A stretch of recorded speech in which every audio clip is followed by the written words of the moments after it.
contra Pinto, e do jovem futuro presidente que hoje assumirá a presidência, Lucão. Ô Lucas, eu sou cercado de Lucas por todos os lados. Esse é um deles, o mais velho deles, tem outros dois. Então você é mais um. Bem,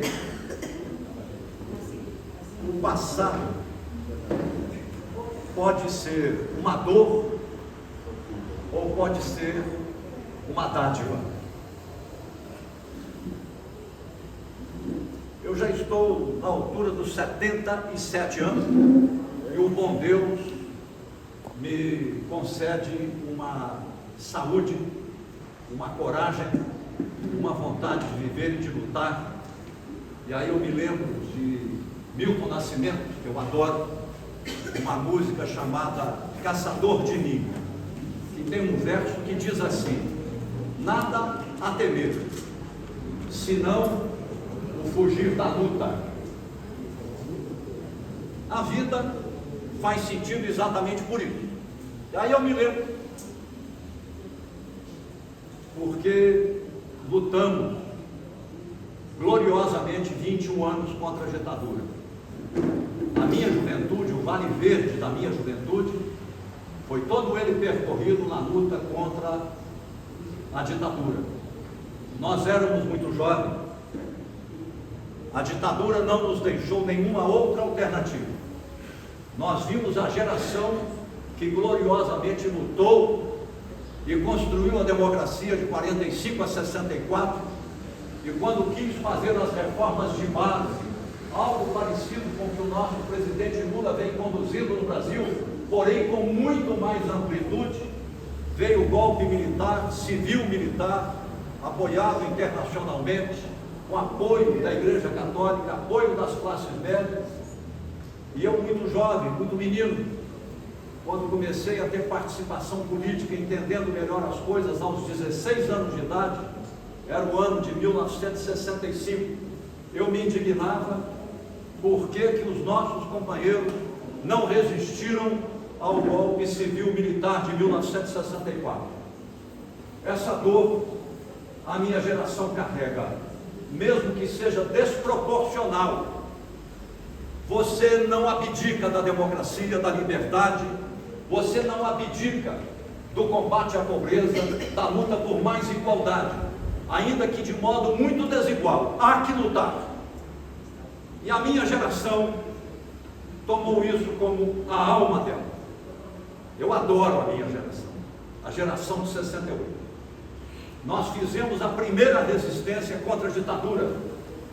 Foi a resistência do movimento estudantil nacional. Surge a primeira greve operária desde a ditadura, em Belo Horizonte, Contagem, que quebra o arroxo salarial, mas a greve é esmagada, o sindicato ocupado, o presidente preso, nós ficamos na mesma cela. Nós havíamos formado a aliança estudantil operária, a ditadura ficou alarmada, assustada. Nós começamos a trazer apoio de classe média, começamos a trazer os artistas do Brasil, e aparecem os primeiros bispos que rompem com a ditadura e os primeiros padres que começam a nos acompanhar nas passeatas, enfrentando as polícias. E assim veio o ato institucional número 5, e a maioria do meio de nós foi para os exílios. A perseguição era brutal, e a minoria no meio de nós foi para a clandestinidade e lutou. Nós passamos a luta armada contra a ditadura militar. Nunca vi nada tão desigual. Forças armadas, polícias do Brasil, polícia política, os grupos paramilitares clandestinos, e nós éramos no Brasil inteiro não mais do que 2.500, mal armados, completamente mal armados. Quando tínhamos armas, não tínhamos munição, mas lutamos. Nós lutamos. A minha geração foi a luta. Fomos esmagados, fomos aniquilados. Eu que sou de classe média alta, pai médio, mãe pianista, eu fui preso 2 anos, não conseguiram me acusar de nada, então me prenderam e me condenaram por crime de consciência. Fui torturado 4 meses, 4 meses, querendo saber nome de companheiro, lugar onde estava companheiro, e eu não sei de onde você tira essa força. Um menino, dessa boca saiu somente o meu nome. Isso eu tenho orgulho e passei para os meus filhos, para os meus amigos. Você não deixa companheiro para trás e você não faz companheiro tombar. Você luta e tira a força de onde ela não tem e vai em frente. Como disse a vereadora, esperança em ação. E só se move esperança em ação se se tem coragem. E esse PT nasceu com a coragem na alma. E aí eu chego na fundação do PT. O PT foi formado primeiro por pessoas como João Paulo Pires Vasconcelos, Wilson Bastielli, Leonardo, Ramos, a velha guarda do movimento operário e movimento sindical, meus companheiros. Eu sou dessa velha guarda, amigo pessoal de João Paulo, amigo fraterno de Bastielli. É essa velha turma que é a minha turma, Isso exige mais de mim na minha idade, honrá-los e continuar na luta como vocês fazem aqui. Não havia PT, mas foi aqui em João Monlevade, em 1978, pela liderança já nacional de João Paulo Pires Vasconcelos e os demais companheiros, onde foi feita a primeira grande reunião dos 69 maiores líderes sindicais do Brasil, entre eles Lula, aqui em João Monlevade, quando já aparece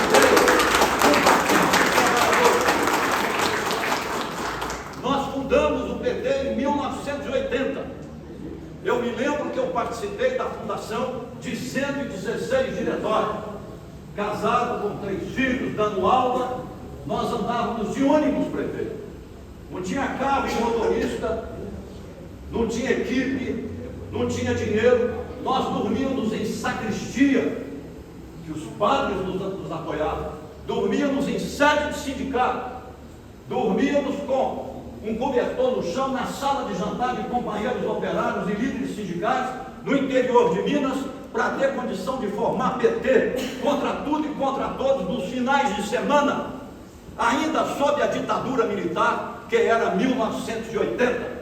E não era tão fácil quanto se imaginava, não, porque nós lutamos contra ela e foi muito duro. Eu tenho marca de bala aqui na perna, na porta da minha casa, as ameaças à minha mulher, as ameaças de sequestro de filho, a minha expulsão da universidade pelo Exército. Agora voltei, sou professor de Sociologia da UFMG.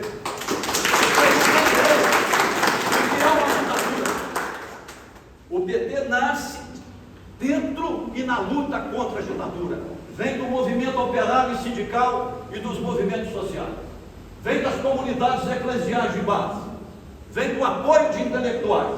E vem também da minha geração, que vem da luta armada e se converteu à democracia, ou à social-democracia, ou ao socialismo democrático, e aprendeu a fazer luta democrática, luta popular, trabalhar com o povo, junto do povo, ao lado do povo, e não como heróis armados contra a ditadura. Aprendemos isso com João Paulo Pires Vasconcelos, com Wilson Bastielli, com Leonardo, com Ramos e tantos outros, assim como com Lula no Brasil inteiro. Nos deram uma aula de como fazer transformação social, como fazer luta política com tenacidade, sem perder a ternura jamais, o vínculo com os movimentos sociais. Nós não tínhamos nada. Disputamos uma eleição em 1982, o voto era vinculado, todo mundo queria votar no Tancredo para abreviar o fim da ditadura, mas não podia votar em Tancredo, que o voto era vinculado. A companheira Sandra Starling candidatou-se a governadora e nós conseguimos eleger o Dulce federal, eu fui estadual. Para começar, era uma época em que nós entregávamos ao partido 30% do valor do contra-cheque que nós recebíamos como deputado. 30%, não são os 10% de hoje, não. O PT precisa repensar essas coisas. Eram 30%. Isso era glorioso. Era uma época que não tinha redes sociais, não tinha computador, não tinha dinheiro para nada, mas nós íamos às fontes onde o povo está e começamos a organizar sociedade civil, movimentos sociais, e fomos crescendo, e o PT, antes de chegar à presidência da República, conquistou câmaras municipais, prefeituras, de João Monlevade até Teófilo Otoni. Todos os prefeitos das grandes cidades eram do PT.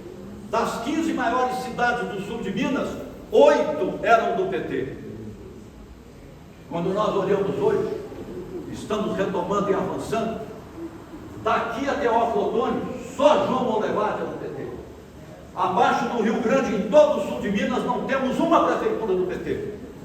No Triângulo Mineiro não temos uma prefeitura do PT. Na região metropolitana de Belo Horizonte, onde sempre ganhamos em Belo Horizonte, em Betim, em Contagem, em Nova Lima, só temos Contagem. Isso aconteceu porque as direitas cresceram em cima de nós. É hora de nós nos perguntarmos onde é que nós erramos para que isso pudesse acontecer. E me permitam, com toda a fraternidade e lealdade, dizer um dos erros que nós cometemos dentro das nossas grandes virtudes morais e políticas e históricas. No nosso tempo, lembrem-se, o passado pode nos trazer dor ou pode nos trazer dádiva. Nós éramos candidatos a deputados e lutávamos para fazer chapa plena. Quanto mais candidatos, melhor. Você não impedia o seu companheiro de ser candidato por egoísmo? Quanto mais melhor, porque soma para o partido e vai aumentar o número dos nossos e vai projetar mais lideranças no meio de nós e vai fortalecer a democracia, as lutas sociais, o combate à pobreza no meio de nós. Hoje, do Rio Grande para baixo, não estou fazendo crítica individual a quem quer que seja, porque o erro é coletivo. Nós temos um deputado federal e um deputado estadual há 3 eleições. Do Rio Grande até a fronteira com São Paulo, é um território 4, 5 vezes maior do que Portugal, Bélgica e Holanda juntos. Um federal e um estadual. Deveríamos lançar 10 candidatos naquela região.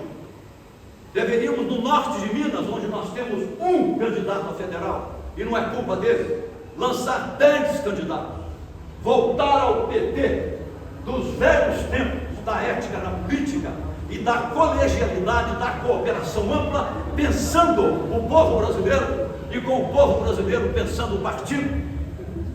Hoje, meus companheiros sabem da minha lealdade e eu falo francamente, com respeito, com prudência, escrevi, publiquei e tenho falado e vou continuar falando.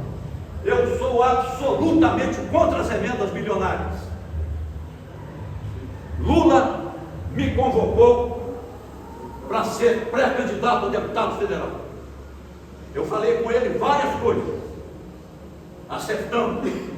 E falei, primeiro gesto, se eu tiver a felicidade e a bondade das pessoas para honrar o PT como seu deputado federal, eu vou publicamente renunciar a receber os 55 milhões de reais por ano em emenda parlamentar. Não é função de parlamentar trabalhar com recurso do orçamento do Executivo e fazer papel de governo ou fazer papel de governador.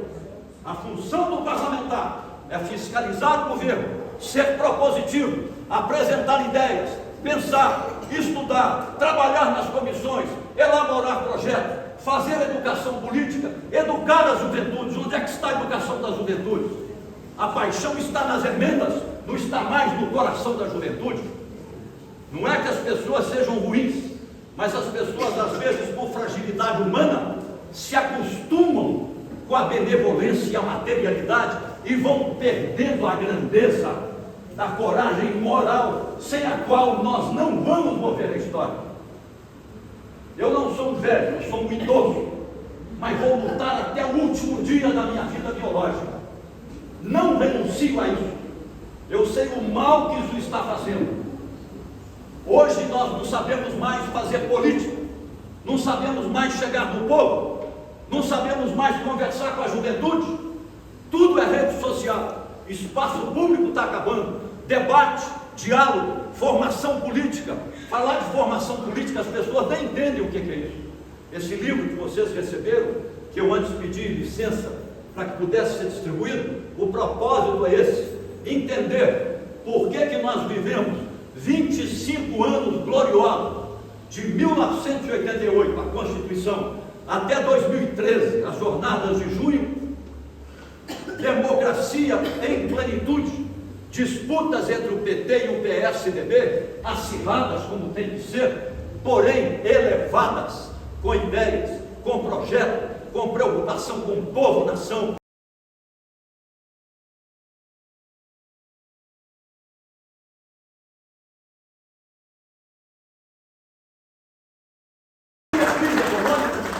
Aumenta a competitividade do trabalhador pelo emprego, vai fortalecer os sindicatos novamente, e a economia vai muito bem, e as pessoas vão viver melhor com as suas famílias. Que o adoecimento hoje do trabalhador industrial é adoecimento psíquico, inclusive acontecendo aqui na usina, adoecimento psíquico. Primeira coisa, temos que conquistar isso, explicar para cada cidadão e cidadã, para cada jovem, o que é a jornada 4x3 e por que nós temos que acabar com a 6x1, que o ser humano que trabalha é um ser humano, humanizar a vida e humanizar as relações. Segunda coisa fundamental, todo mundo entender e dar todo o apoio ao presidente Lula na luta que o PT está fazendo ao lado de Lula pela reforma tributária 2. O que é a reforma tributária 2? Que o capital financeiro não quer nem ouvir falar e a extrema direita não quer nem ouvir falar. É tributar as heranças dos muito ricos. Eles pagam 4% por transmissão de bens. Nos Estados Unidos 50%, na Europa 40%. Isso injetaria na economia brasileira, no Tesouro Nacional, cerca de 80 bilhões de reais a mais por ano. Segundo, pagar tributação sobre dividendo, 20% como é nos Estados Unidos, como é na Europa. Isso injetaria no Tesouro Nacional algo em torno de 60 bilhões ao ano. Terceiro, o muito rico pagar imposto de renda na pessoa física, só 10% que não paga. A pirâmide da desigualdade no Brasil, que diminuiu, mas ainda é drástica, é assim: em cima dela tem uma torre, e acima da torre tem uma agulha. Só essa agulha tem 140 mil famílias. Essas 140 mil famílias controlam 40% da riqueza nacional. É isso que Lula quer mudar. Nós temos que explicar isso para todos. Cada idoso, cada jovem tem que entender isso. Tem que entender isso. Não é cortar na aposentadoria, não é cortar no salário mínimo, não é cortar na vida do povo. É um pouquinho do que os muito ricos têm e não são tributados, para que o povo brasileiro possa usufruir melhor do SUS. Escola em tempo integral, por exemplo, em Minas Gerais, só 15% das escolas estaduais estão em tempo integral. No Brasil, menos da metade das escolas estão em tempo integral. Nós precisamos de escola em tempo integral, precisamos de escola de educação profissional distribuídas no Brasil, para que metade da juventude esteja na educação profissional. Com Lula avançamos muito, mas estamos apenas começando. Então é preciso prosseguir com essas reformas. E por fim, fortalecer a nossa democracia. A vitória dessa semana é magistral. Triunfou a justiça, triunfou a democracia, levando a condenação e a prisão dos golpistas. Vão ser presos, mas a extrema-direita está no meio de nós, poderosa, mais organizada do que nós, mais competitiva do que nós. E sabem por quê? Porque eles têm hoje 3.500 prefeitos no Brasil. Sabem por quê que hoje eles têm mais parlamentares do que nós no Senado e na Câmara dos Deputados? É porque eles lançaram todos os seus nomes para disputarem as eleições para vereador, para prefeito, para deputado estadual, para deputado federal, e nós recolhemos. Nós chegamos a ficar 2, 3 eleições sem lançar candidatos em cidades grandes, onde historicamente nós vencíamos. Termino, desculpa. Então, fechando, vamos refletir sobre isso, nesse momento de festa, de posse da nova diretoria, de congraçamento com a diretoria que hoje deixa.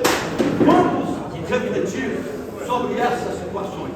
Que o PT de Molevade ilumine Minas Gerais, que nas próximas eleições lance candidato ou candidata a prefeito ou prefeita, lance uma chapa completa de vereadores e que sejamos vitoriosos, fortalecendo o nosso diretório e voltando a lutas sociais, olhando a nossa juventude e trazendo a nossa juventude para a participação na vida pública, na luta pela democracia,